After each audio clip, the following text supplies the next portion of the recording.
Well, thank you, Chairman. Thank you, Senator, for a couple things. And I want to be real clear here. I don't want to deviate from anything that's not a fact here.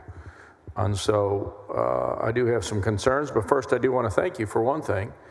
You incorporated, we had this thing about 4 times last session in different special sessions.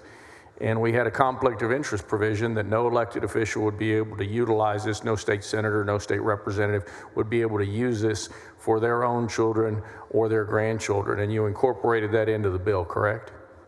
That's correct, Senator Gutierrez. It's consistent among the members that they want the recipients, those that need help the most, to be the first eligible, first in line. Yeah, well, that was a good amendment, I thought, so thank you for putting it in there. But I'm not quite done. I have a few questions that we've prepared prior to this, but as I listen to some of the rollout that we've heard, I have other questions. And so I'm going to start here from Senator Hall's questioning of you, where he said that there would be no strings passed on to private schools. And you indeed confirmed that, correct? That's correct. Now, you also said something, and I want to be very clear that this is a fact, that this statement is, I don't know if you said it was something about a poll, that people, that private schools are safer, or that there's a perception that they're safer. Which one of those things did you say? I want to be very clear. I could use either reference, Senator Gutierrez. It was polling that came from families in Wisconsin talking about their use of an expanded school choice program and their experiences from public school and private school, which part of it had to do with violence in the public school, but other parts of it had to do with civic engagement, a learning environment that was, free from disruption. It had to do with one-on-one teacher supports. It had to do with the availability of services. So across the board, the feedback in the polling was that families indicated a better experience, and that's just one poll. So I'm referencing that because it's positive, and it was relevant to Senator Hall's comments. And you suggested that some of the reasons were for safety. You mentioned fentanyl, yes. One-on-one teaching, yeah. School shootings. We've talked about that in the past, right? There's this gun violence and fear from that. One of the schools reported in Wisconsin, one of the public schools, led all schools in the state on the number of students that had brought a firearm to school. The Tennessee school, the Episcopalian school where 3 children were shot dead, that was a private school, right? That's right. So you have no evidence one way or another that private schools are safer, more safe than public schools. No evidence, correct? Just family feedback. That could be, inaccurate feedback. They could not be telling the truth. I'm just reporting on studies that are well documented, confirmed, and published. So let me go back to the no strings attached piece. We all know last session I was focused probably singularly on Uvalde, and it had a significant effect on those families for certain. Yes. And I think on a lot of us in the state of Texas. We felt it impacted in a real way. So much so that this legislature, this Senate, appropriated more money than we ever have appropriated ever to school safety. That's correct. Over $100 million. Are my numbers correct? That's correct. And part of that was funding the School Safety Commission. Is that accurate? That's right. Okay, and in the School Safety Commission, that's a commission that is there to ensure that our public schools are providing high measures of school safety, windows, doors, locks, emergency mechanisms to call the police and so on and so forth. And of course, keeping the audits of our public schools to ensure that they are providing those types of safety measures, correct? That's absolutely correct. Okay. And yet, in the no strings attached portion of your back and forth between you and Senator Hall, public schools will not be required in any way to comply with any part of the School Safety Commission's audits, findings, investigations, research, inspectors. In other words, they will not be inspected by the School Safety Commission at all, correct? No, they'll have to commission their own inspections, and they will be responsible for keeping their own campuses safe. Is that in the bill? It's not in the bill, which keeps it status quo, that they have to do what they continue to do now. So are you suggesting, because you're not suggesting to us that they're safer than public schools. We've already determined that. We've said that that's a poll in Wisconsin, that people perceive them to be safer. So, and we know that school shootings happen in private schools as well, because we've seen it in Tennessee twice in private schools. And so you're suggesting to us that these private schools do not have to comply with anything that is a prerequisite of the School Safety Commission that we dropped over $100 million to ensure that our children were kept safe. That's correct, and there will be 11,000 other bills filed this session before the end of the day and the filing deadline, and that could certainly be one of them, but no, it's not in the ESA bill. I mentioned the Wisconsin study, but I wasn't excluding others. We have 8 different studies across the country examining educational school choices' impact on school climate, safety. 8 found positive outcomes. That's 8 out of 8. I mentioned the Milwaukee program findings where there were 56% fewer drug convictions amongst school choice ESA recipients in a private school experience. There were 86% fewer property damage convictions, and there are a total of 100% positive outcomes for those studies on students feeling safer overall. Yeah, I'm not trying to conflate two things, and I appreciate your ability, and that's what you want to respond to and so on. I don't even know what you just said, to be honest with you. 8 out of 8 studies say students feel safer in a private school with an ESA. All right, fair enough. And you just said before that there could be some other bill that would require these ESA schools to be subject to the School Safety Commission. Why not put it in this bill? Senator Gutierrez, with all the work we've done over the years, we haven't had in all the testimony in our committee process concerns presented about the need to place additional safety requirements on a private school with a private school budget.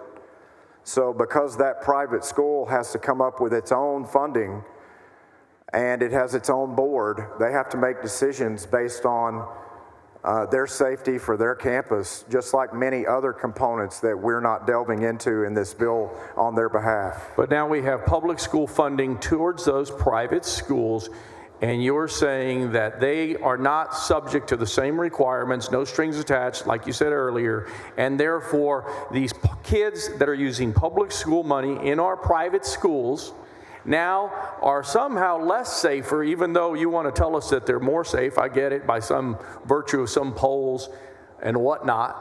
But you don't want those private school kids that are using public school funding to be as safe as the kid in the public school down the road, because you don't want them to be subject to the School Safety Commission. Yeah, Senator Gutierrez, I want every student in Texas to be safe, but just as you and I have joined together to vote for Texas equalization grants that allow private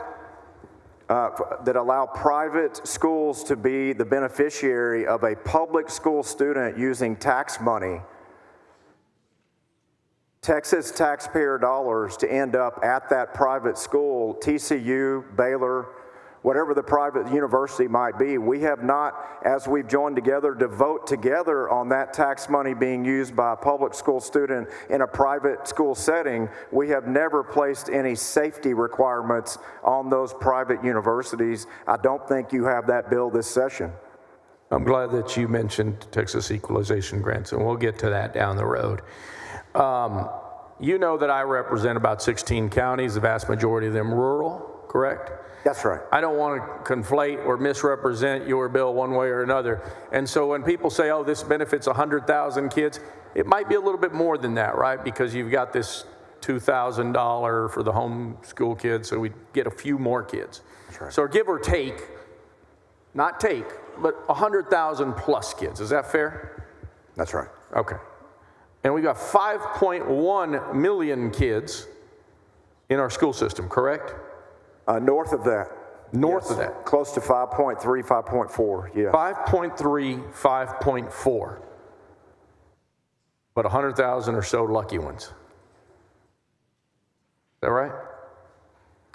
Senator Gutierrez, if you want to expand the plan from $1 billion to more than that to cover more students, I have not seen that amendment up to this point, but we're launching a plan that Arizona started with 300 students, Florida started with 17,000 students, and we're starting with 100,000 students. So yes, in a lottery situation weighted towards the disabled and low income, I'm thinking it is fair.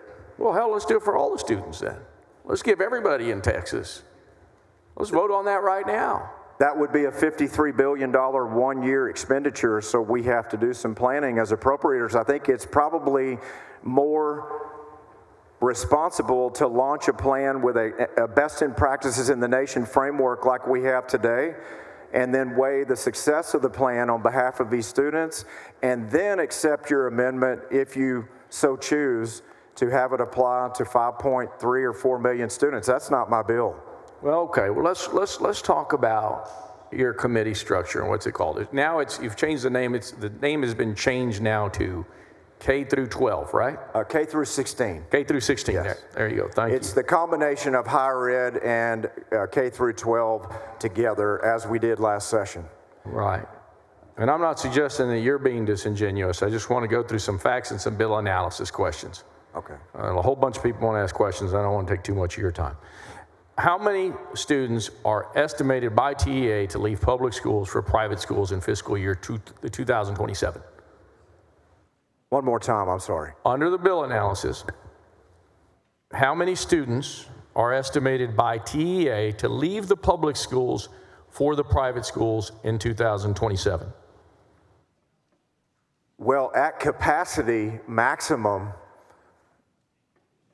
this legislation would serve 100,000 students out of, let's say it's 5.3 million public school students. It'd be 100,000 served. That would be 1.7, 1.8%, which again is why I don't understand why our public schools would even have concerns over a program that helps 1.7%, 1.8% of all public school students. Well, I promise you, my rural constituents, Republicans, Democrats, have real big problems with this bill because they don't have private schools in their counties. Nationally, rural Texas gets screwed on this deal. not at all. It's actually a rural Texas bill. And in the state of Florida, private school opportunities increased 74% over 10 years in Florida, in rural Florida. It's a rural Texas bill. I'll let you go. I'll take you down to my counties, and you can go talk to my county judges. I'll be happy to. I need the invitation. And you can tell them how this I'm just working off the data. You can tell them how there's a rural Texas bill. There's a perception because we don't have it. There's data across the nation over decades and decades that's irrefutable. Yeah, I don't want to speak over you, so I appreciate the same not being done to me. Absolutely respect your line of questioning. I'll defer and yield. My question was, in 2027, how many students does TEA suggest will leave for private schools in fiscal year 2027 from the public schools to the private schools? More specifically, what's capacity in 2027? How many seats available for these first tier, the 80% tier? It's on the bill analysis, page 3. I don't have those numbers. I just gave you a maximum. The maximum is 1.8% of all public school students could be served. All right. And here's my question. TEA, the Texas Education Agency, says there's 24,500 seats available in fiscal year 2027. 24,500 seats. In private schools? Available in the private schools in the year 2027. Do you have any? We show 74,000 in our data. Okay. On page 3 of the bill analysis, sir, it says, it assumes that 24,500 students would leave public schools for private schools in 2027. That's what the bill analysis says. Okay. Is there any reason for me to be wrong here on what the bill analysis says? The testimony in committee from private schools across Texas is triple that. So through TEPSAC, we have data through our committee hearings in 25 and back in 23 talking about 74,000 open seats and tens of millions of dollars in philanthropy for scholarships.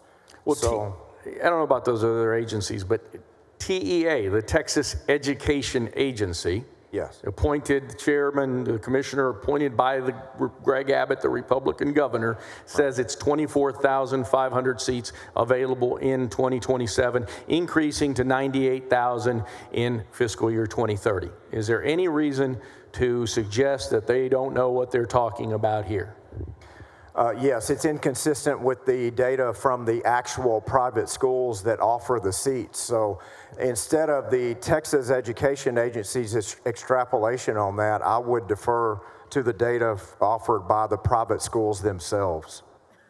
Okay, so you want us to believe, because we get a bill analysis from Ledge Council, correct?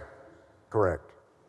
And they go to agencies and everybody comes in and they find out how to be able to do this bill analysis, because what's in the bill analysis supposedly are facts and not innuendo, not the testimony of some witness that might benefit from this thing. This is what TA is saying, and that's all I want to know. And I feel for you on the validity and veracity of the data. For instance, we had an LBB report that this bill would cost billions and billions of dollars and would grow at 20% out to 2029. We don't have anything in the bill that grows the number of students served or appropriates any additional dollars than $1 billion. So from the LBB to your information in the bill analysis, Senator Gutierrez, they may just be lacking information. Okay, so the TEA in the bill analysis that each senator has before them suggests 24,500 seats. You disagree with that because your testimony, your witnesses, your quite frankly partial witnesses say otherwise.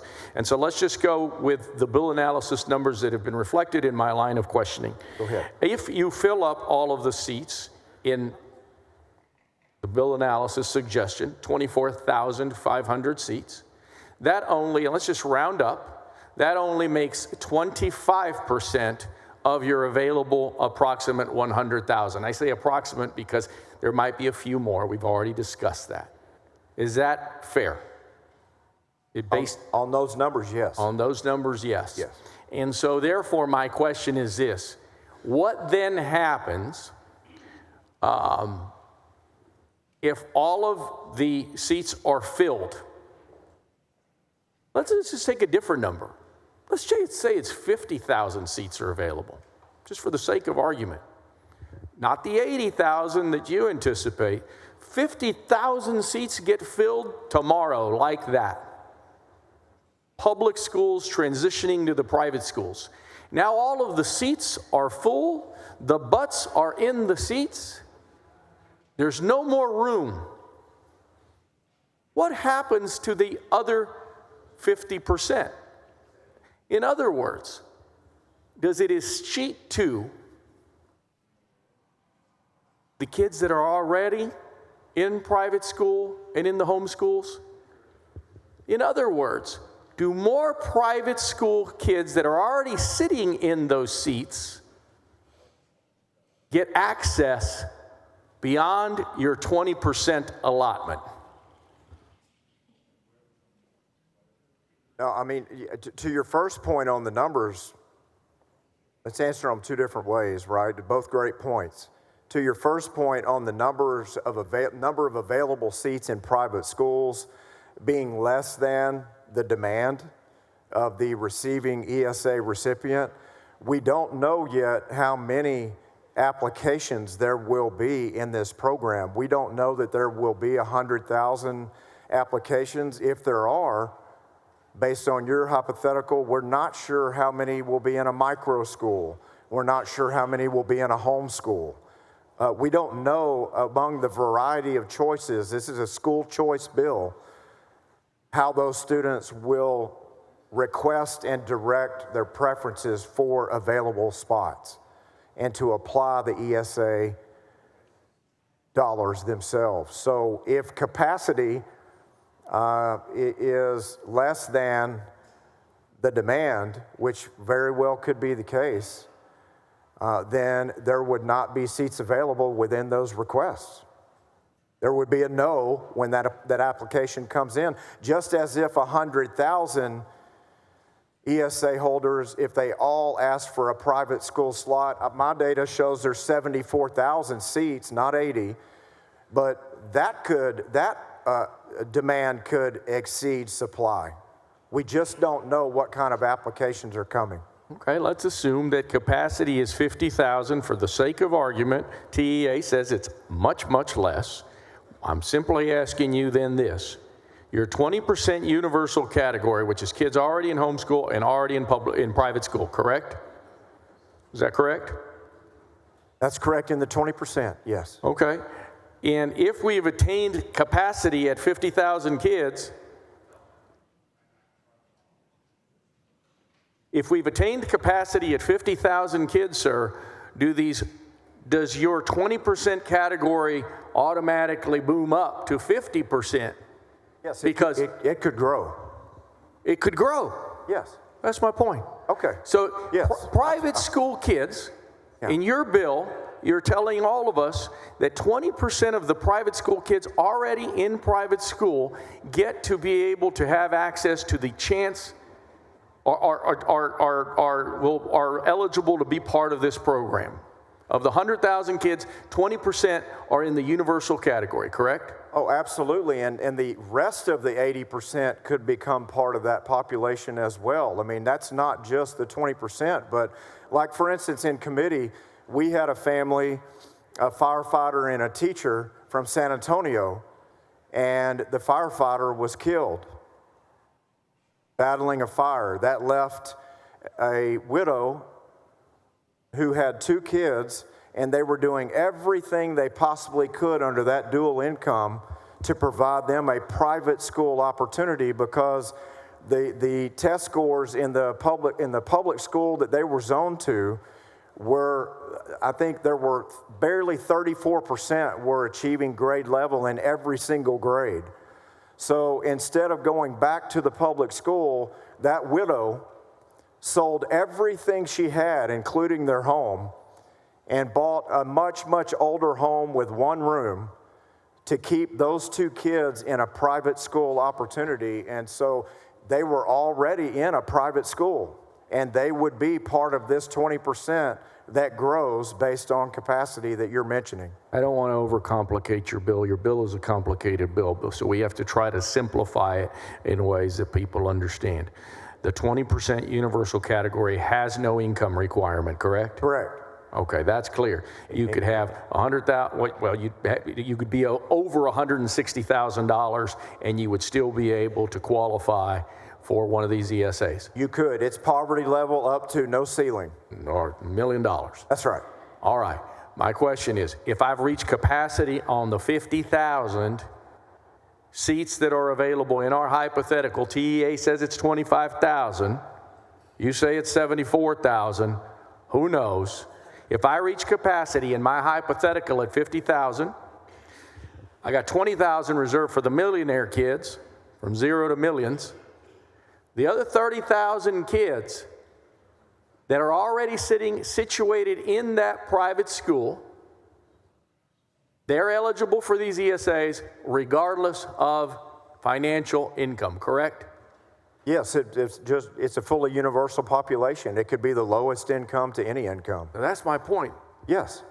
Your universal population in this scenario can exceed the 20% and go to as much as 50% in this hypothetical, correct? If there's no seats available, we know there's a tremendous number of seats available, but yes, you can build a hypothetical to show that my universal population grows. That could be a positive for many on this floor, but it's clear that the universal population is 20% of the program, 80% serves more, unless your contention is correct that there's just not enough seats available in any category. Well, I'm not. Let me get a hold of my emotions here sometimes. It could be a tremendous number of homeschool families. It might not be a private school issue. I'm not making up the numbers. This is the Texas Education Agency says there's 25,000 seats available. And I'm using the Texas Private School Association for the entire state that has better numbers than any stakeholder that could testify. All right, so the millionaire kid, beyond the 20% threshold, you've already said yes, so I'm just kind of repeating it. Yes. That universal section can increase to as much as, if TEA is right, as much as 75% if TEA is correct. Is that not correct? It's not if there are more homeschool applications than private school applications. We just don't know. Okay. But what other states show across 32 school choice plans in America is that the wealthiest of wealthy are not the school choice recipients being served. It is income vulnerable and special needs related students that are served the most among these plans. Well, that's how ours is designed. It's clearly the prioritization set to put $800 million of a $1 billion bill, 80% towards that structure to help those kids that need help the most. I understand hypotheticals, but Senator West's line of questioning was about new schools that aren't quite accredited yet popping up everywhere. So which is it? Are we going to have too much supply on the seats available? Are we going to have not enough supply? We have plenty of supply based on private school testimony, but at the end of the day, who are we fighting for? We're fighting for these students that need help the most, not designing a program to say we should kill this program because it might be some billionaire boondoggle. That is manufactured narrative at its worst. No, it's not. These are the facts. I can tell you who you're not fighting for. It's the other 5.2 million kids. That's who you're not fighting for. We have fiscal restraint here. We have to balance our budget. We can't appropriate a $53 billion one-year deployment of funds for all the students that you support, and you don't have a bill to do that. So I can't genuinely think that your line of questioning is leading us towards you thinking that's a better program.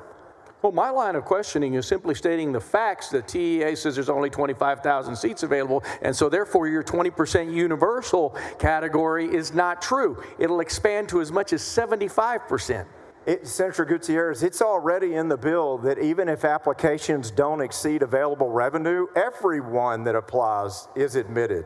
So if I'm wide open and transparent about the fact that everyone is admitted if applications don't exceed available revenue, let's say there's 100,000 spots and 29,000 applications, we're launching a program to see exactly this. In Texas, who needs these opportunities the most and who will come forward and apply? It's not that we're piloting this concept for the nation. We'd be number 32. So we've got data across the country that shows all of these fear-mongering types of hypotheticals just aren't playing out in all of these 190 empirical studies I have on my desk. Yeah, Arizona damn near bankrupted itself with Arizona's got a budget surplus. Yeah, damn near bankrupted himself with their ESAs. Okay. And so let me ask you another couple questions, and then I'll move on to so that someone else can ask their questions. Yes. Is it true that SB2 allows ESAs to be used to pay tuition and fees for career-based education and for institutes of higher education? That's correct up to grade 12. Wait a minute.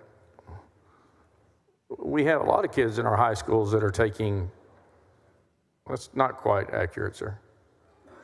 Yeah, clarification, you become ineligible for the ESA when you graduate high school. So I interpret that as working on a career and certification license or taking an AP course or a dual credit course, that it would apply towards a higher ed experience. Right, because in your bill, not in the bill analysis, you have a section that one of the payees can be a higher education provider, and that's on page 6, line 29. To your point. That's right. Okay? Because a lot of kids are taking high school, college credits, and so on. That's right. All right. That's right. We want to, we hope the most that for in-demand jobs and skills and trades and certifications, what our workforce is showing in Texas, that these students and these kids could benefit from the most in getting an education and then entering the job workforce and really getting what they bargained for, getting a wage that is a generational change for their family, establishing a trade or a skill that can never be taken away from them. That's part of this plan. You actually took my next question out of there. You said that establishing a trade or a skill, because in the program, it also provides training for industry-based credentialing, correct? That's correct. All right. So under your bill, ESAs can pay for college courses for those young folks that are so doing in high school. They're already doing that. And even under SB2, ESAs can already pay for obtaining an LVN certificate, correct? Yes. Or some other permit or license. That's right.